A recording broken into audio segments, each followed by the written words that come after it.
자, 오늘 말씀을 통해서요, 하나님의 말씀에 대한 반응에 대해서 우리가 좀 살펴보려고 합니다. 하나님의 사람인가 아닌가, 하나님께 택함 받은 사람인가 아닌가를 우리가 어떻게 알 수가 있을까요? 바로 말씀에 대한 반응을 보면은 그 사람이 하나님의 사람인가 아닌가, 택함 받은 사람인가 아닌가를 알 수가 있더라는 것입니다. 오늘 본문의 요나서를 보면 요나가 하나님께 받은 말씀을 니느웨 성읍에서 외칩니다. 그 성읍은 사흘 동안 걸어야 할 만큼의 큰 성읍이었습니다. 그런데 요나는 사흘이 아닌 하루만 외쳤습니다. 40일이 지나면 니느웨가 무너지리라, 하루 동안만 외쳤어요. 이게 무엇을 의미하는 거예요? 성심성의껏 전심을 다하여서 외치며 돌아다니는 게 아니라 그냥 대충 성의 없이 그냥 외쳐버린 거예요. 근데 이 성의 없이 외친 이 한마디에 놀랍게도 모든 사람들이 반응을 해버립니다. 니느웨 사람들이 하나님을 믿고 금식을 선포하고 높고 낮은 자를 막론하고 굵은 베옷을 입은지라. 하나님을 믿는 역사가 사람들의 마음에 일어나는 거예요. 하나님에 대한 믿음은 그들의 삶에서 나타나게 됩니다. 나타나기 시작해버리는 것입니다. 뭐예요? 눈에 보이는, 눈에 띄게끔 그 변화가 일어나요. 평상에 입던 그 옷과 치장했던 것들을 다 벗어버리고 굵은 베옷으로 갈아입습니다.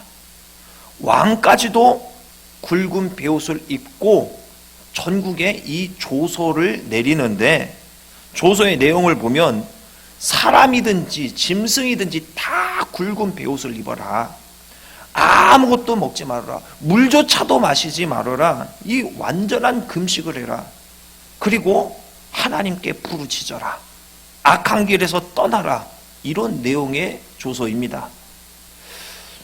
회개의 모습과 그에 합당한 마음가짐과 외적인 변화의 이 모습을 갖추라는 것입니다. 왜요? 40일 후에 삶의 터전이 다 무너져 내리기 때문이죠. 이들은 요나 선지자의 성의 없는 외침에도 하나님에 대한 두려움과 자신의 더러운 모습을 발견해냈습니다. 자신들의 더럽고 추악한 모습에 어찌할 바를 모르는 거예요. 예. 너네 이제 완전히 멸망당할 거야, 망하게 될 거야. 그 말씀을 들은 순간 뜨끔하면서 자신의 추악한 모습이 다 낱낱이 보이는데 이걸 어떻게 할 줄을 모르겠는 거예요. 심령이 이렇게, 이게 하나님의 역사죠. 이게. 그래서 저들이 내린 결론이 무엇이냐, 결단이 무엇이냐? 회개였습니다. 말로만, 입술로만 하는 회개가 아니라 외모와 옷과 삶의 모든 형태를 와르르 그냥 무너뜨려 버리고 하나님께 그냥 부르짖기 시작하는 거예요. 이렇게 하면 하나님께서 뜻을 돌이키실까? 진노를 그치지 않을까? 우리가 멸망하지 않게 하시지 않을까? 이러한 소망과 기대감을 가지고 이들은 하나님 앞에 완전히 엎드러져 버렸습니다.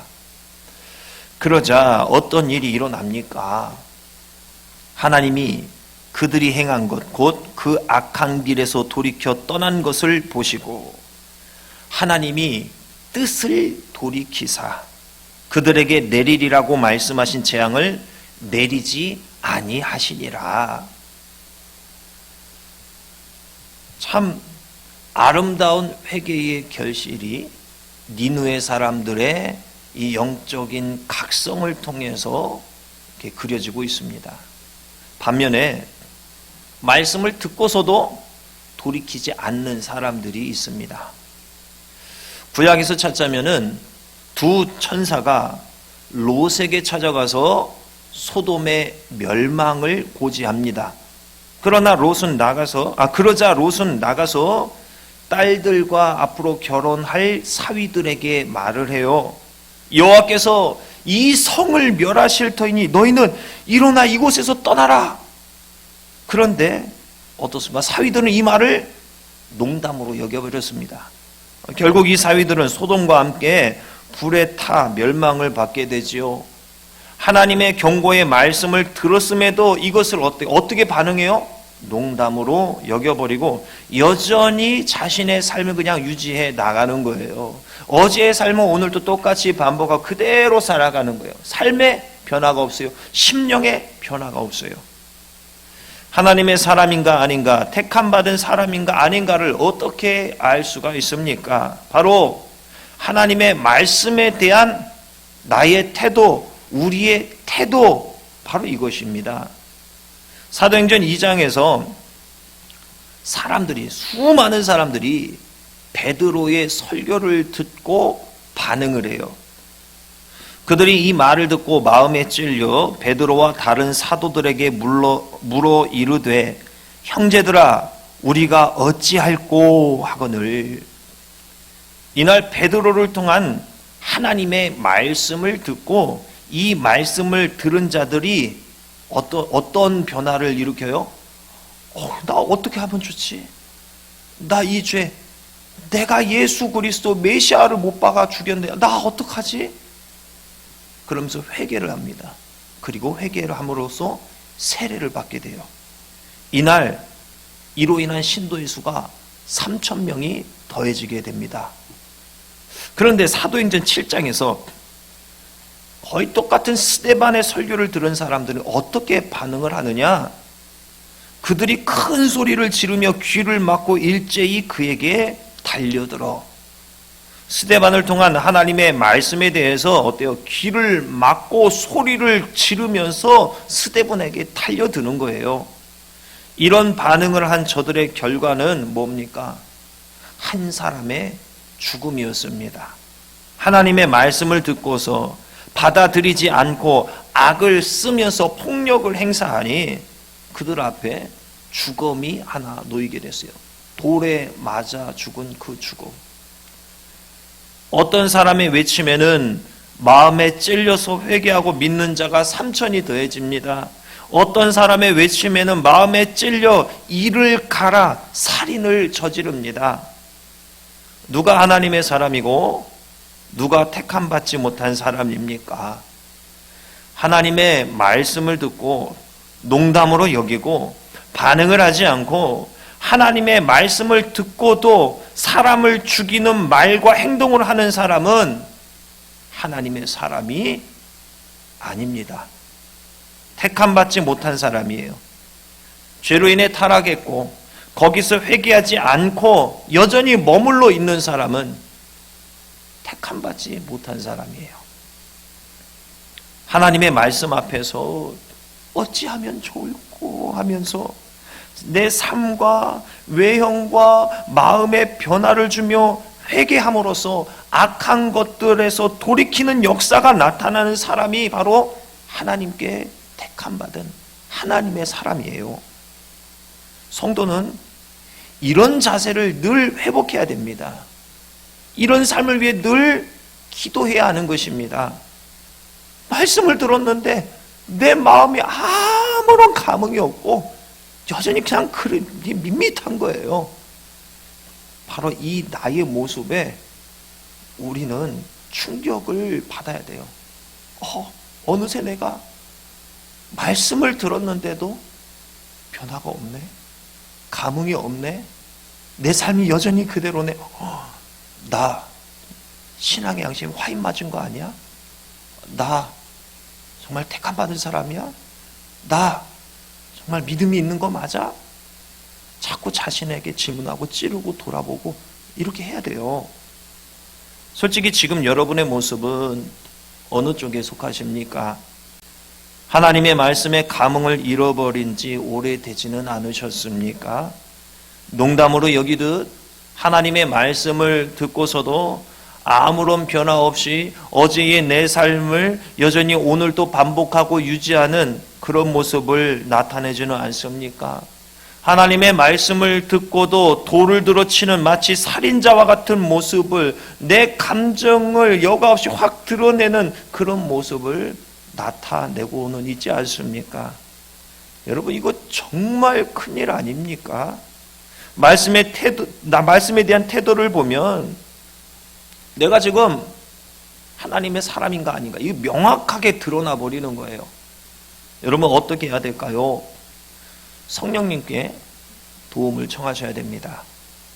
어느새 신앙의 마음에 화인을 맞은 것과 같이 되어버려서 그 어떠한 자극에도 그 어떤 것도 느끼지 못하고 메마른 북어처럼 되어버린 이 마음을 좀 이제 좀 만져주시라고, 니느웨 성읍 사람들만 못한 나의 모습이 베드로의 설교를 듣고서는 어찌하면 좋을꼬 하며 회개하며 세례를 받은 사람들만 못한 나의 모습이 좀 느껴지게 해달라고 도움을 청하셔야 됩니다. 잘못인 줄 알면서도 매일 반복하는 나의 죄악을 이제는 끊어내어버릴 결단을 또 하셔야 됩니다. 그 모든 향락과 오락을 뒤로하고 굵은 베옷을 입고 오로지 하나님 앞에 엎드리겠습니다 선포하고 이것을 실행으로 옮기셔야 됩니다. 이 말씀을 듣고서도 오늘 여러분의 삶에 변화가 없고 회개가 없다면 죄송해요. 그래도 좀 설교하는 사람이 좀 극단적으로 표현하겠습니다. 여러분 삶에 소망이 없습니다. 소돔의 롯의 사위가 내 모습이 되는 거예요. 스데반에게 돌을 던진 사람 가운데 내가 있는 거예요. 주님 오신 그날 믿음으로 반응하고 회개한 성도들은 다들 하늘로 들려서 올라가는데 덩그러니 이 땅에 남아있는 사람들과 함께 그냥 닥쳤던 게 지붕 쳐다보듯이 하늘 올라가는 사람들 이렇게 쳐다보고 있는 그런 사람이 될지도 모르는 거예요. 여러분, 이러한 위험 가운데에 우리는 있는 거예요. 지금 말씀을 듣고 마음으로만 은혜가 머물고 삶에는 그 어떠한 변화를 일으키지 못한 것에 대해서 우리는 회개해야 합니다. 어느새 하나님의 말씀이 나를 개혁하는 횃불이 아니라 은혜라는 명목으로 내 마음을 즐겁게 하고 나를 기쁘게 하는 유희로 타락시켜버린 나의 모습을 회개할 수 있어야 됩니다. 하나님의 말씀은 내 마음 즐겁게 하려고 하나님이 주신 거 아니에요. 은혜랑 오늘 은혜 너무 많이 받아서 마음은 즐겁고 얼굴은 활짝 펴지는데 그 삶의 변화가 없어요. 이거 타락된 모습이에요. 하나님의 말씀은 여러분 기쁘라고 주시는 거 아니에요. 그 말씀에 반응하고 삶을 변화시키고 회개하라고 주시는 거예요. 이게 없으면은 여러분은 말씀의 알맹이는 버리고 껍데기만을 가지고 즐거워하는 그런 모습이더라는 거예요. 하나님의 말씀은 기뻐하고 은혜만 받아라 하면서 주시는 거 아닙니다. 하나님의 말씀은 내 삶을 말씀으로 개혁시키라고 주시는 거예요. 말씀을 들었으면 말씀대로 살려고 하는, 말씀대로 내 삶을 지키려는 전쟁과 같은 모습이 반드시 드러나야 하는 거예요. 내 삶의 말씀과 내 삶에 대한 갈등이 계속 일어나야 돼요. 이 전쟁을 느끼셔야 돼요. 이거 느끼지 않고 그냥 아무런 감 없이 그냥 이렇게 살아가 버린다? 말씀에 대해서 알맹이가 없는 삶이에요. 마음에 은혜는 있는데 삶의 변화가 없으면 이거 다 헛것입니다. 극단적으로 은혜가 없더라도요, 말씀대로 살기 위한 노력이 몇백 배 더 값지고 믿음이 있는 모습인 거예요. 하나님의 말씀은 이 말씀을 내 감정의 액세서리로 전락시키지 마세요. 내 만족과 내 감정과 그로 인한 눈물 한 방울 흘리는 도구로 타락시켜버리지 마세요. 어느새 한국 기독교인들은 하나님의 말씀을 자기를 위한 형편없는 도구로 만들어버렸습니다. 그러니까 능력이 안 나타나요. 범죄자들 중에 교회 다니는 사람이 수두룩해요. 남들 함부로 쓰레기 버리는데 함께 버리는 자 중에 교인이 섞여 있어요. 자기 편한 대로 차 세워놓고 남에게 불편을 주는데 그 사람 가운데 교인이 있어요. 자기 이익을 위해서 남에게 피해를 주고 있는데 그 일을 저지르는 사람에 교인이 들어가 있어요. 희생과 섬김이 없고 이기적 욕망에 사로잡혀 있는, 내 편한 대로만 살아가고 있는데 희한하죠.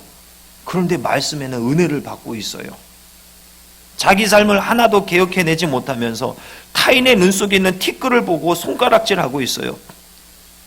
여러분 묻습니다. 이 사람이 하나님의 사람입니까? 택정함 받은 구별된 사람입니까? 저는 단언합니다. 아니에요. 여러분 어쩌면 좋습니까? 이 일을 어쩌면 좋습니까? 니느웨 사람들의 모습, 베드로의 설교를 들은 사람들의 이 모습, 여기서 여러분 교훈을 받으시기 바랍니다. 베드로의 설교를 들은 사람 이 모습처럼 듣고 나서 하나님 나 어쩌면 좋겠습니까? 나 어떡해요? 나 어떡해요? 우리 완벽할 수 없어요. 의인이 없어요. 그 말은 즉 뭐예요?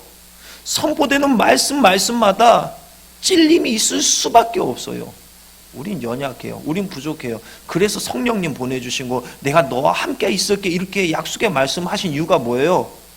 냅둬 버리면은 연약한 그대로 계속 살아가니까, 브레이크 없는 그냥 죄로 가속받고 있는 트럭이 쭉 가고 있는 그 모습으로 살아가니까, 그래서 내가 너와 함께 있을게, 성령을 보낼게 약속하신 거예요. 왜요? 너희로서는 안 되니까 날마다 성령을 의지해야 된다. 날마다 그 찔림에 너네 반응해야 된다. 이게 목적이에요. 여러분 거룩함을 회복하기 위해 니느웨 사람과 같이 금식하시기 바랍니다. 내 삶의 사치와 화려함을 꾸미는 것을 멈추고 하나님께 부르짖으시기 바랍니다. 회개에 부르짖는 기도와 금식으로 여러분이 하나님의 사람이라는 사실을 입증해 내시기 바랍니다. 하나님이 그들이 행한 것, 곧 그 악한 길에서 돌이켜 떠난 것을 보시고 하나님이 뜻을 돌이키사 그들에게 내리리라고 말씀하신 재앙을 내리지 아니하시니라. 이 말씀이 여러분 삶에 응답되어지고 다시 기도의 기쁨, 찬양의 기쁨, 말씀의 기쁨, 성도다운 삶의 기쁨을 회복하시기를 주님의 이름으로 축원합니다. 기도하겠습니다.